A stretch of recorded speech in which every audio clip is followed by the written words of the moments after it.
आप में निर्जला उपवास रखते हैं, आपको आंतों का कैंसर हो सकता है, आपको अल्सर हो सकता है, आपके आंतों में इन्फेक्शन हो सकता है, कब्ज, गैस, एसिडिटी जैसी भयानक। नमस्ते दोस्तों, आज का वीडियो उन माता बहनों के लिए है जो उपवास रखती हैं, जो व्रत रखती हैं। मैं आपको बताऊंगा व्रत रखने का वैज्ञानिक महत्व क्या है और वैज्ञानिक तरीका भी क्या है। जो हमने आयुर्वेद के ग्रंथों का अध्ययन किया तो पाया कि कैसे व्रत रखना चाहिए और कैसे व्रत नहीं रखना चाहिए।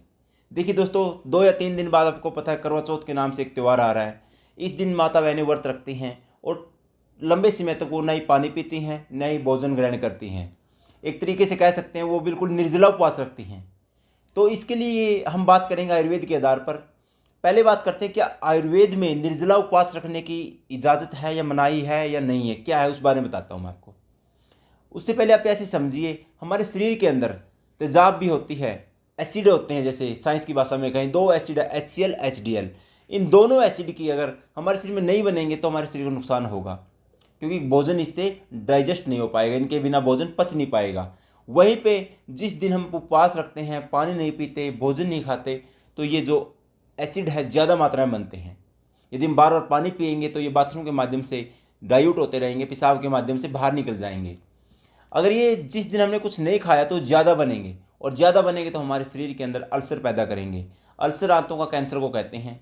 ज़्यादातर हमने माता बहनों को देखा है, उनको पेट दर्द की समस्या रहती है। उनसे जब पूछते हैं कि ये समस्या कब हुई आपको, वो बताती हैं मैंने उपवास रखा था ऐसे ऐसे, उस दिन कुछ नहीं खाया, तो उपवास रखने के 2-3 दिन बाद मुझे पेट दर्द की समस्या हो गई। जब चेकअप कराया जाता है तो वहाँ से पता चलता है इनके आंतों में अल्सर हो गया, इन्फेक्शन हो गया, कैंसर हो गया। तो आप समझिए इस चीज़ को, उपवास रखने की मनाही आयुर्वेद में नहीं है। एक तो आयुर्वेद में शास्त्रों में लिखा है, बिल्कुल स्पष्ट लिखी है, अविवाहित लड़का है या लड़की है उन्हें उपवास कभी नहीं रखना चाहिए। दोबारा फिर सुनिए ध्यान से, जो लड़का या लड़की अविवाहित हैं उनको उपवास कभी नहीं रखना चाहिए। ऐसा इसलिए कहा है क्योंकि उनके शरीर के अंदर जो 7 धातुएं होती हैं वो बिल्कुल सही से बन नहीं पाएंगी। उनको अगर वो अपने जीवन के अंदर उपवास जैसी क्रियाएं करना शुरू कर देंगे या उपवास रखना शुरू कर देंगे तो उनके शरीर को नुकसान हो सकता है। हाँ, कोई अगर मरीज़ है, कोई मोटापे का पेशेंट है तो उसके लिए अलग बात है, लेकिन कोई स्वस्थ व्यक्ति है तो उसको अनमैरिड है तो उसको उपवास नहीं रखना चाहिए। सेकंड, हमने देखा है जो करवा चौथ का उपवास होता है इसके अंदर महिलाएं क्या करती हैं, वो सुबह शाम तक कुछ नहीं खाती, ना ही कुछ पीती हैं। उस दिन कोई कुछ महिलाओं ने बताया कि हम दिन में 3 या 4 बजे दोपहर बाद चाय ले लेती हैं, कहते हैं कि उससे भूख नहीं लगती। वो भी हमारे लिए कैंसर कारक है, तेजाब बनाने वाली है, वो भी हमारे लिए नुकसानदायक है। कुछ ने बताया कि हम सुबह शाम तक कुछ नहीं खाते, लेकिन हम जो शाम को होता है ना, शाम को पनीर वगैरह या फिर खोआ की बर्फ़ी जो भी जिसमें चंद्रमा के दर्शन होते हैं वो खा लेते हैं। वो भी शरीर के लिए नुकसानदायक है, क्योंकि वो गरिष्ठ भोजन हो गया। सुबह से शाम तक आपने अपने लीवर को, शरीर को रेस्ट दे रखा था और एकदम से आपने गरिष्ठ हैवी डोज दे दी शरीर को, तो वहाँ से भी आपके शरीर को बीमारी होने का खतरा बढ़ता है। वहीं पे कुछ महिलाओं ने बताया कि हमारे यहाँ प्रचलन है कि सुबह 4 बजे उठें और उसमें चूरमा वगैरह कुछ भी खा लेते हैं और फिर सारा दिन नहीं खाते। तो देखिए, आयुर्वेद में जो सूर्य उदय से पहले अगर भोजन किया जाए तो वह है जहर के समान माना जाता है। आयुर्वेद कहता है जो सुबह सूर्य उदय होने के बाद ही भोजन करें।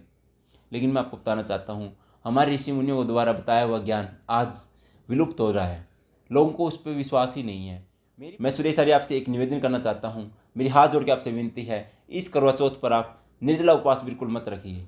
आप कुछ ना कुछ जल पीजिए हर 2 घंटे के बाद, या फिर जूस वगैरह लीजिए कोई भी फ्रूट का, तो उससे आपको जो फ़ायदा होगा वो आप सोच भी नहीं सकते। इतना ज़्यादा शरीर को फ़ायदा होगा, एक तरीके से रोग मुक्त हो जाएंगे। यदि आप कुछ भी नहीं खाएंगे, कुछ भी नहीं पिएंगे, तो आपके शरीर में बीमारियाँ आना स्वाभाविक है। तो आपका स्वास्थ्य आपके दिनचर्या पर निर्भर करता है, आपके सोचने पर निर्भर करता है, आप किस विधि से उपवास रख रहे हैं। मेरे भाई और बहनों, जैसे एक बार मैं हरिद्वार गया हुआ था, वहाँ पे कोई स्वामी जी थे, उन्होंने बताया था कि आस्था भाव से होती है, जल से नहीं। ऐसे थोड़ी किसी भी जल को हम गंगा जल मान लेंगे, आस्था भाव से होती है। ऐसे ही आप अपना जो भाव है वो अच्छा रखिए, अच्छी बात है। लेकिन ऐसा किसी भी पुस्तक, किसी आयुर्वेद के जो बड़े बड़े ग्रंथ, ये आज के नहीं है, मेरे पीछे रखे चरक संहिता, अष्टांग हृदय है, भाव प्रकाश निघंटु है, बहुत से ऐसे ग्रंथ हैं जिसमें किसी में भी ऐसा नहीं लिखा कि किसी भी व्यक्ति को 24 घंटे तक या 12 घंटे तक या 10 घंटे तक निर्जला उपवास रखना है। तो सावधान रहें, अपने स्वास्थ्य के लिए खुद जागरूक बने। आप स्वयं शिक्षक हैं, स्वयं स्वास्थ्य के रक्षक बने।